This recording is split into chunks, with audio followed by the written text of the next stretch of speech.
people who, because he had a position of faith, of spiritual leader, confidant for a lot of people within a confessional, that were doing things that were morally against their being, their ideas, but he was encouraging. He was saying it was okay.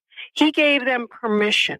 Once somebody goes beyond that limit, once they've gone and done whatever that fantasy is that they've confessed within a confessional, do you feel that is a kind of mentoring, a release of something within an individual that allows them to think that this behavior is okay and it may continue? I have two thoughts because it's a kind of complicated question. So you're saying that a young priest who just came out of seminary, and if the priest says this is okay, is he potentially very much manipulated by that elder priest? Not just priest. I mean, there were a variety of different people, but what I'm saying is no matter where he connected with them, if he is bringing them, which they considered, and I'm going to say from what I remember, this was a safe place. This was better than being out on the street. So if he brings someone to a place that is safe, is protected by him, is affirmed by him, if someone does something that is against their particular morals, that is what they may have even gone into a confessional to say that they struggle with. The fantasies are nothing. To act them out is different. Right. So if someone was in the room acting out a fantasy, that he has now said, this is the way that you work it. And I had one man in the room doing that. And this is how you will get beyond it.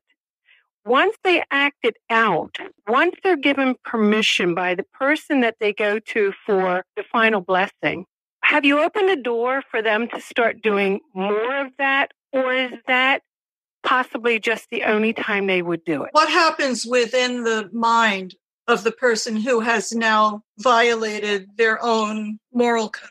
You have a person who's never done this. You've got a person with religious authority who says, this is okay, this is how we do it. And because the person is sexually, has been abstinent or whatever, and they have a lot of strong sexual tension built up, and now they act something out, now they've done it. And I think it's possible that they get trapped in their own psychology at that point, where now I've crossed the line, now I've done something really wrong, and maybe there's no turning back, or maybe the way to deal with my guilt is to do it again and justify it again. I think people can get stuck in a cycle as they try to cope with their guilt, where they can get into a repetition compulsion to do it again, to overcome their guilt in a kind of backwards way. So I'll justify it again because I'll take what he said and I'll tell myself that again. And now I've made it okay again, but it's really not okay, but maybe it is. And I'll do it again to prove to myself that it is. There's some kind of twisted, compulsive behavior that people can sometimes get into when they've done something wrong, where instead of sitting with the guilt, they feel compelled to do it again to try to override the guilt, if that makes any sense. Yes, I personally think that answers it for me, 100%. There is a variety of different reactions someone would have if they were given permission to do their wildest fantasy. And if they do that fantasy and they still feel guilty, but who they would go to in order to be relieved of the guilt is the person who told them it was okay to do it, I would imagine then they are dealing with just their God. And that would either be, I will never do that again, or I need to do it again, or I liked it, or he has it now in a black book and now he knows.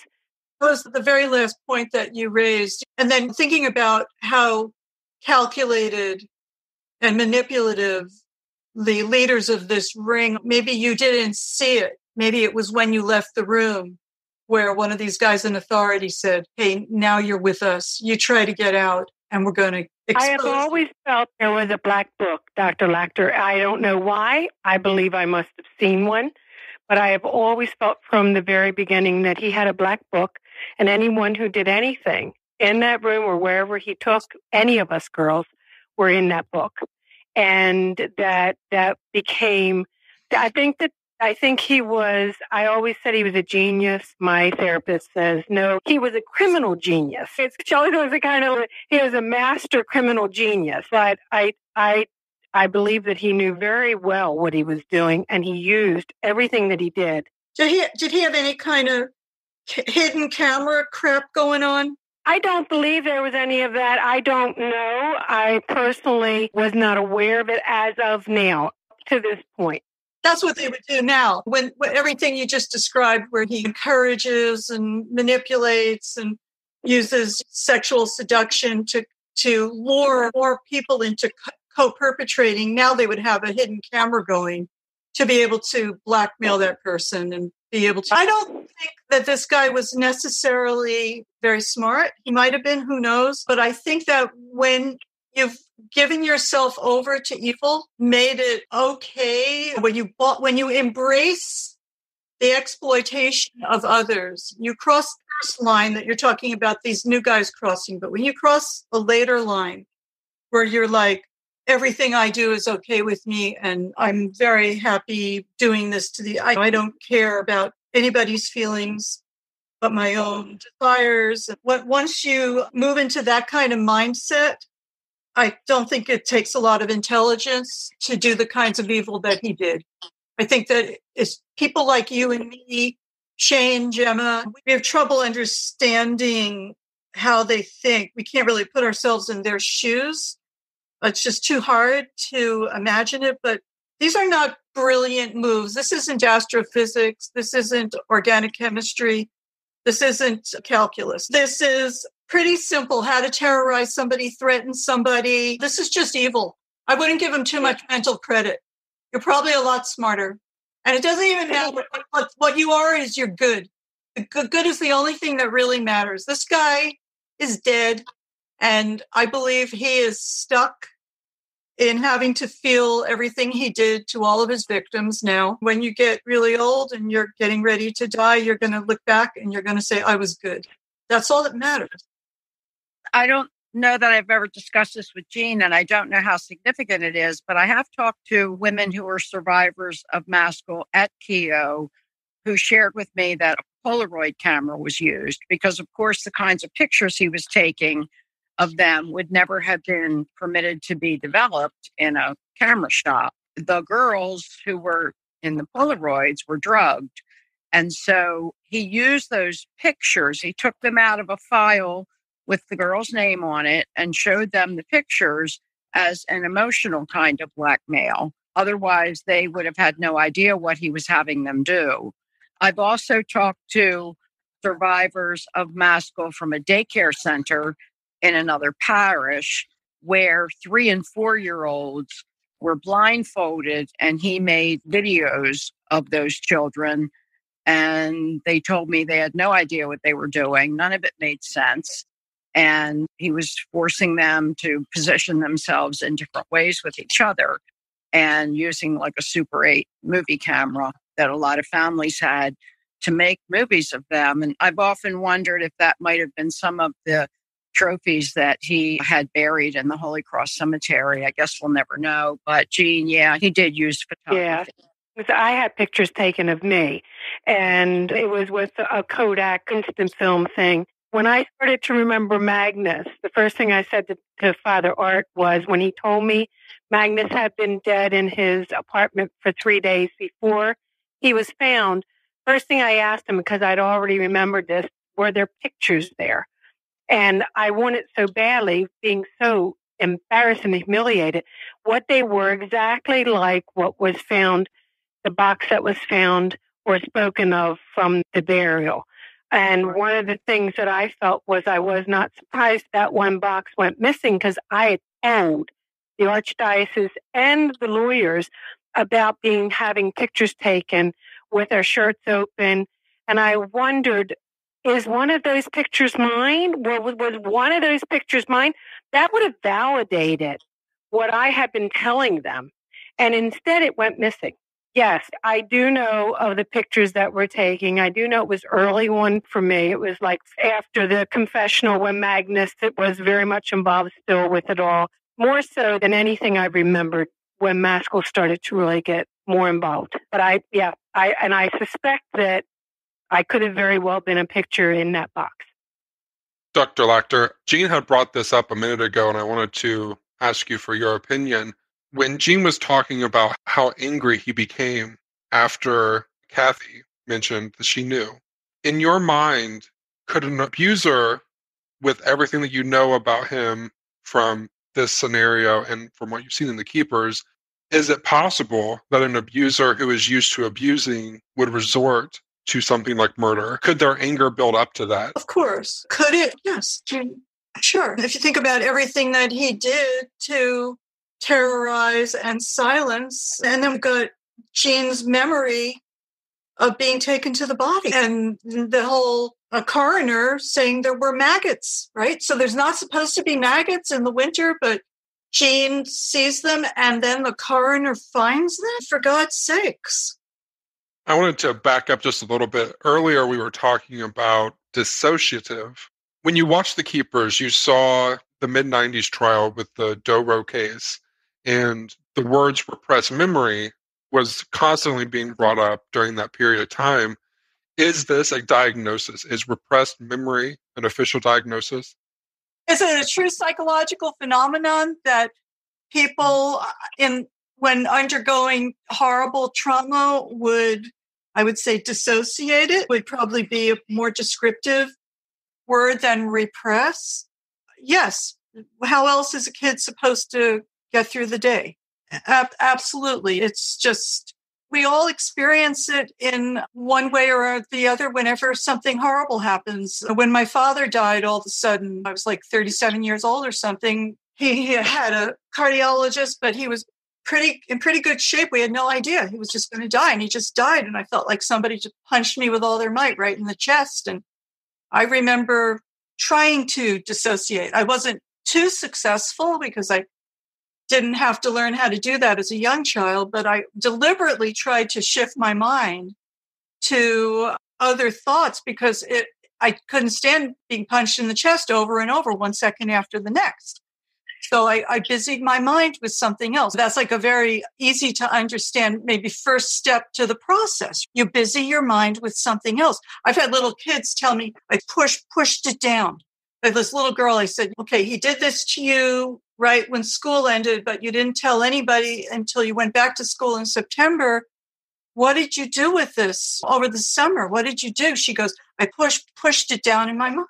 Anybody who wants to say there's no such thing as repressing, suppressing, dissociating, whatever verb you want to use, a horrible memory, give me a break. What is your agenda is how I feel, what I want to say to that person. Like, why would you argue that? Aren't you a human? Haven't you lived on this earth? Haven't you ever had anything happen that you couldn't stand thinking about and you tried to push it out of your mind? And then later recovering the memory, especially when it's something huge that really hurt you a lot, it's always back there. I always think of it as scratching at the back door. I like Jean's little metaphor of the garbage pail holding the lid down, but there's a giant pile of garbage in there. It exists and it's bubbling up, started to ferment. It's pushing up and it's harder and harder to push it down. And maybe you're old enough and strong enough to move it over a little bit and let a little bit out, but then it hurts like hell. Or it's humiliating, or it makes you hate yourself, or in Jean's case, makes you believe that you're sexually wrong person for the sexual wrongs that were done to you. Just can't stand what they made her believe. So yes, the memories come back. Is that a recovered memory? Yeah, it's a recovered memory. Is it a memory that's now being integrated? Yes. Is it no longer dissociated? Yes. Call it whatever you want. You want to mock the term recovered memory, and that now becomes a conspiracy theory term we have to use. That's okay. I got 20 other words I can use to describe it. When someone is suffering from repressed memory, what would be the official diagnosis? Dissociative amnesia or dissociative identity disorder or PTSD even includes a whole cluster of what can be thought of as dissociative responses. So with PTSD, you've got intrusion responses and the avoidance responses. The intrusions are when the garbage pail lid moves over and it pops out. And the avoidance responses are when you're holding the lid down and now you're numb and checked out, and don't experience emotions and all of those kinds of things, or can't stand to think about what happened. All of it's dissociation. I like the word dissociation better than repress. But there may be a day where the Freudian terms repression and suppression are replaced with deeper understanding of dissociation, talking about the dissociative responses. One of the things that I would say to that is, as I worked through all of this up to now, it was like boxes. I would get to a certain point where I realized that that part went in a box.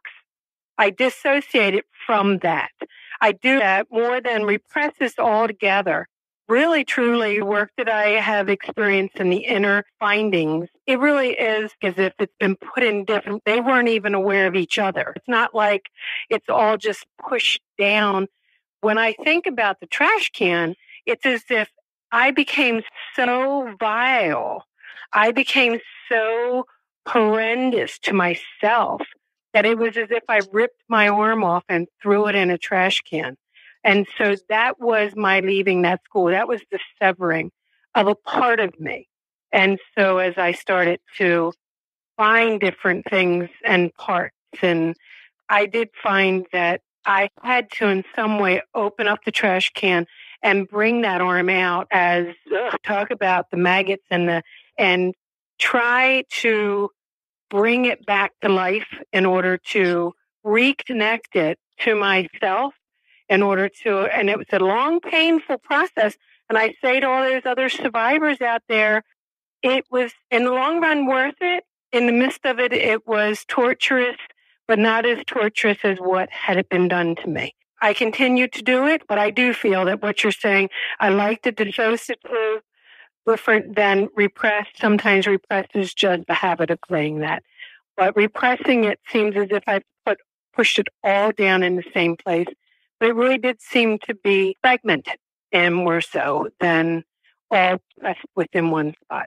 Repression suggests more of an active effort with some volition, and Right. Dissociation can happen automatically in the moment. Yes. As soon as the door clicked, it was gone. And that can be also the hypnotic part of it. I don't mean to interrupt, but the hypnotic part works with that dissociative. Also, the drugs. Yes. There's a number of things he was doing technically that was feeding more into that dissociating. Repression suggests some volition and that it begins as a conscious act of this is unacceptable and I push it down. But no, it can be actually registered separately. Initially, I think we're moving more and more toward talking about dissociative processes and less about repression and suppression. And the bad guys are making fun of repressed memory, phrases, repressed memories. Well, let's do something else. They make fun of dissociation. Of course, they're going to attack everything. I think our descriptions always win out because they make so much sense. Dr. Lacter, when you watched The Keepers, you saw during the 90s trial with the Dobro case, they were talking about at least the repressed memory, recovered memory. Exactly. False memory. What was your impression when you saw that? And can you explain to me what is false memory syndrome? No such thing. It's an invented syndrome by the False Memory Syndrome Foundation. They created the term. They tried to make it sound like an official syndrome. It's not a syndrome. A syndrome is a genuine condition, like a set of medical symptoms or a set of psychological symptoms. What they were claiming it was is when somebody believes something that is not true as a result of influence, usually by a therapist or by something that a person read or by other patients or some kind of outside source of influence. And now the person has a memory of abuse that is not true. So this term isn't accepted. It's propaganda. It's not a syndrome. It's a political maneuver. It's not real. I'm not saying that it never happens that a person thinks some abuse happened to them that didn't happen. In rare instances, that does happen. In rare instances. But the agenda of the False Memory Syndrome Foundation was to discredit recovered memories across the board, to discredit dissociative identity disorder, to discredit ever repressing any memory, to discredit ritual abuse. They love to know that one. And to discredit people like me. I've been in their newsletter, and I'm so proud. Really, it's, oh boy, I finally made the big time. So when people say, how do we know that you're clean? How do we know that you're not a dirty therapist? You're not an abuser just trying to manipulate us and get us into your office so you can mind control. Check out my enemies and go read about it and call me again. I have the right enemies. Right. I'm so proud of that. Can we sell tickets to a one-on-one conversation with you and Paul McHugh? Oh my God, I'd have to really prepare for that because I'm betting on you, sweetie. Betting on me, it's kind of Haskell, right? Think about how carefully he engineered and planned everything he did. So McHugh would do that. So I'd have to be ready for every single maneuver. I wish I could have done that for Jean when she was 16 years old. If she knew what he was going to do and how he was going to try to manipulate her mind, and somebody would have prepared her for evil, what evil looks like and how it acts and how it tries to make you believe about yourself. It could have helped her some. Unfortunately, it couldn't help her 100% because he still would have had her locked in that room. Somebody had to get her the hell out of there. But yeah. Cathy Cesnik tried. Yeah, that's right. That's what I said. There's something about her face. And like even in her letter, this is the sweetest, most real person. It's just the saddest thing. She's just a sweetheart. And I'm going to say this too, because I feel like this I had to come to terms with. I was very angry with her when I first started remembering coming from the teenager. And others may feel this, others who were in the same situation. And I have to believe I wasn't alone. I feel that she outed me, that here I had been able to keep this all contained and then the next thing I know, he is furious with me because someone had said something. I had to come to terms with this amazing anger that if I had never have nodded my head to her, I wouldn't have been in this worst situation. Yeah. So understanding that and saying that out loud to others, that is part of the problem. It's like we believe that's the real feeling. It's not. It is all we knew at the age of 16 or 15 because I thought she would save me from this. And then she's gone and just at another school. And now I'm left with this man who now is enraged. I have to say that what I had to do through the years is come to realize that she was an innocent also. That's right. That she was very naive, that she had no idea what she was up against, and that none of us did. And they still want to act as if it was simple, and it was nothing. It was like a mafia group. Exactly. And she had no idea. So she was another innocent. She was just as naive. She thought she could say something and it would stop. And instead, I think that she found out it was still going on, and I think she was ready to do more, and that was not going to happen. But I do want to say that so others can hear. I was furious. When I connected with that teenager, I was so angry, and that also became my guilt that he fed on that I then caused her death. Because I wasn't aware of what that anger was, but he was. Yeah. And so I think that there were so many different mechanisms here that he was plugging into. And he was like, he had this, I think of the guy behind the curtain in Wizard of Oz. We're not even aware of how much he knew that would be a trigger for me. And then the next thing you know, it was being used to make me even feel more guilty about her death. I want to paraphrase just in case, just to highlight what you said and to make sure everybody understands. So you're saying that, of course, you felt angry because her actions and your survival, psychological integrity, everything, your well-being so badly, you're in a much deeper state of terror. And he knew that you were mad at her and exploited that to make you feel even more responsible for her death, which is just so evil. It's just so, of course, you're going to be angry because you're just trying to survive another day. You're going to be angry at anything that threatens that. It's just an emotional reaction, right? I thought it was going to be over. And instead, he's telling me someone told him. And again, I only remember what I remember, but with the memory, the work has gone into deeper levels of the memory. So I get to, when I'm ready, feel what it feels like to be in that room, being told that, and feel and start to deal with, because I can't even believe that I would be angry at her, but I was so angry. It was like she had deceived me. She had done something to make this even worse instead of stopping it. Because you're still left in your own mind and I thought it was going to be over. I don't know. I don't even understand what that all means other than he was very clear. It wasn't just going to be over. It was going to get worse. Survivors who are listening, especially of this particular type of abuse, there's a lot of emotions that we were going through that were just normal 15, 16-year-old emotions.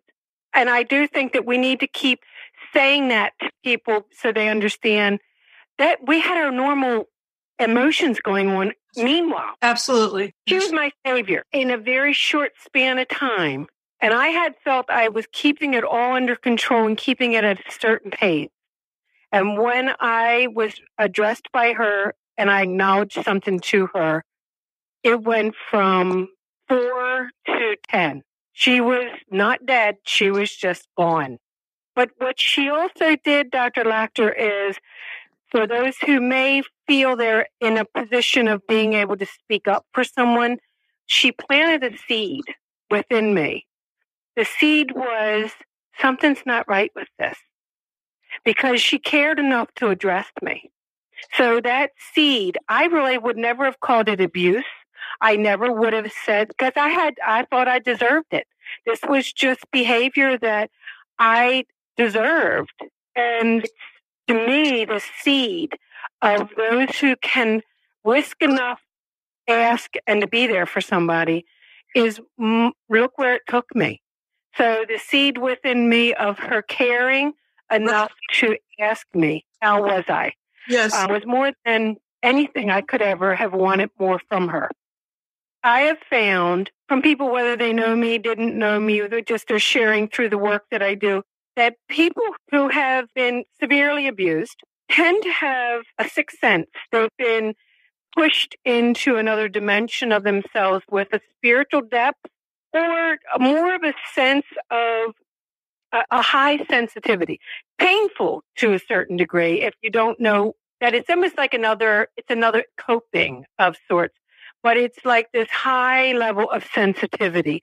And so for me, I feel that as I've gotten healthier, as I've got more integrated, I'm starting to see that helps to balance out the addictions or the fears or the other things that remind me of that time. I'm starting to embrace this intuition, this other part, more wholeheartedly as maybe the gift that has. Do you see this in the work you do or the people that you have worked with? I definitely think survivors have a depth. People who have not been exposed to these horrors don't have. They understand pain. They can tolerate other people's pain. They can hear horrible things that other people don't want to hear. They don't hit people with all these positivities, euphemisms, patronizing little happy remarks. They can tune in. Other people can, so if a survivor meets a survivor, they can very quickly know somebody I don't have to BS with. Here's somebody if they ask me how I am, I can answer the question honestly instead of saying fine. So there's definitely a tremendous depth of understanding of everything, love and evil, that I feel survivors have, and a greater sensitivity to everything, awareness of what's happening around them, awareness of bad things that are happening around them, awareness of people who are hurting around them. Definitely deeply intuitive, sensitive, but I think also often a little beyond that or a lot beyond that. Survivors also often have experiences of spiritual good that are available to other people. in the middle of horrible abuse, having had a spiritual experience that gave them hope and love and protection in the middle of all of this. I believe those experiences are real. I don't think they're just imagined. I don't think they're psychological defenses. I think they actually happen. I think there's something of a near-death experience. Those are also very often profound experiences of love. Thank you, definitely, Dr. Lacter, for joining us. It was great having you as well as Jean here to discuss all of this with us. I would like our listeners to go visit a coloring book that you have. I believe you've called it a coloring book of healing images, colortoheal.com. It's a beautiful book. It's very loving. It's not psychobabble. It's not technical language. It's very encouraging and almost poetic, and it's mostly pictures to color, even though it's got lots of little words that are supposed to support, and also lots of ideas for tools to soothe, tools to ground, and for increasing self-compassion and all that kind of thing. It took me 10 years to get every word just right and to work with my artists to get the images to convey healing things. So thank you again, Dr. Lacter.